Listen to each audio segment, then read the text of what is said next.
তারেক জিয়ার হাতে বিএনপির কোনো কন্ট্রোল নয়, আপনি এটা বলতেই পারেন, এবং যে কারণে বিপাকে পড়ছে শরিক দলগুলো।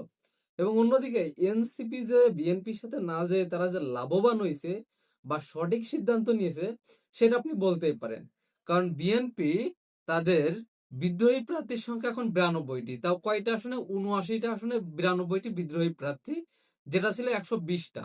তবে তারেক রহমানের অনুরোধ বিনয়ে যে অনেকজন প্রত্যাহার করে নিলেও 92 জন এখনো রয়ে গেছে, প্রায় 100-র কাছাকাছি। এবং 79টা আসনে, যেটা আগামী নির্বাচনে খুবই সিগনিফিকেন্ট। হয়তো যদি তাদের ভিতরে থেকে কেউ নির্বাচনে জিতে আসে, তাহলে বিএনপি তাকে সদরে গ্রহণ করবে, কারণ সে অন্য জোটে গেলে বিএনপির জন্য ক্ষতি, এবং তারাও যাতে বিএনপি করে। সুতরাং এটা বিএনপির জন্য খুবই অশুভ সংকেত এ কারণে, কারণ এখানে বিএনপির ভোট ভাগাভাগি হয়ে যাবে। এবং বিএনপি ইতিমধ্যে প্রায় 60 জনের উপরে নেতাকর্মীকে বা প্রার্থীকে দল থেকে বহিষ্কার করছে। এবং নূরের পক্ষে যিনি দাঁড়িয়েছেন, তিনি ঘোষণাই দিয়ে দিয়েছেন, যেহেতু তাকে দল থেকে বহিষ্কার করছে, সুতরাং তিনি তো এবার দলের ভিতরে নাই। সুতরাং তিনি তার মতো নির্বাচন করবেন নূরের বিরোধিতা করে। সুতরাং নূরের বিরোধিতা করা মানে নূরকে তো ওখানে হারানো, কারণ নূরের তো আসলে এককভাবে সে তেমন শক্তি নাই যে পাশ করে আসার। এবং বিএনপির যিনি বিদ্রোহী প্রার্থী, তারও যে আহামরি ভোট তাও কিন্তু বলা যাচ্ছে না, কারণ কিছু অংশ তো নূরের পক্ষে যাবে, যেহেতু নূর ধানের শীষ নিয়ে বা নূর বিএনপি থেকেই সে কি করবে? নির্বাচন করবে। সুতরাং এখানে তাদের একটা ভোটের কাটাকাটি হবে। এবং জামাত যেভাবে অ্যাক্টিভলি সক্রিয় হচ্ছে, সুতরাং এটা জামাত জোটের জন্য খুবই পজিটিভ একটা সাইন, বা এই 79টা কেন্দ্রে।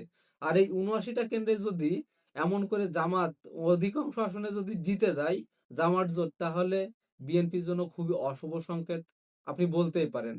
সো তাই বলা হচ্ছে যে বিএনপির আসলে তারেক জিয়ার হাতে এর কন্ট্রোল নাই। অন্যতম কারণ হচ্ছে যেসব নেতাকর্মীরা বিদেশে ছিল এবং আওয়ামী লীগ সরকারের সাথে আতাত করে টাকা পয়সা কামাইছে, ব্যাংক লুট করছে, মানে এক কথায় রিট খেলাপি করছে, তারা টাকা দিয়ে নমিনেশন কিনছে। কিন্তু প্রকৃত অর্থে যে নেতা, যিনি এই 15 বছর দীর্ঘ সংগ্রাম করে দলকে টিকিয়ে রাখছে, তিনি নমিনেশন পাননি। এবং যে কারণেই এইসব নেতাগুলো ক্ষোভে ফেটে পড়ছে এবং বিদ্রোহী প্রার্থী হিসেবে তারা দাঁড়িয়ে গেছে। যেটা মুরমিন ফারহানের কথা চিন্তা করেন, তিনি কিন্তু কারো কথাই শুনতেছেন না, তিনি নির্বাচন করবেই, এমনই অবস্থা।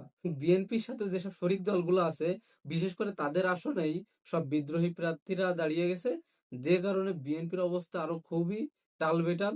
বিশেষ করে শরিক দলগুলো এখন পস্তাচ্ছে বিএনপির সাথে গিয়ে, কারণ জামাতে এমন দেখা যায়নি, জামাতে মাত্র একজন। এজন্য আপনি বলতেই পারেন নির্বাচন হওয়ার আগেই বিএনপির অন্তঃকুন্দলে বিএনপির পিছন থেকে এক কথায় ছুরি মারছে তার নিজস্ব নেতাকর্মীরা, এবং তার যে শরিক দলগুলা, তারা বেশি বিভাগে পড়ছে।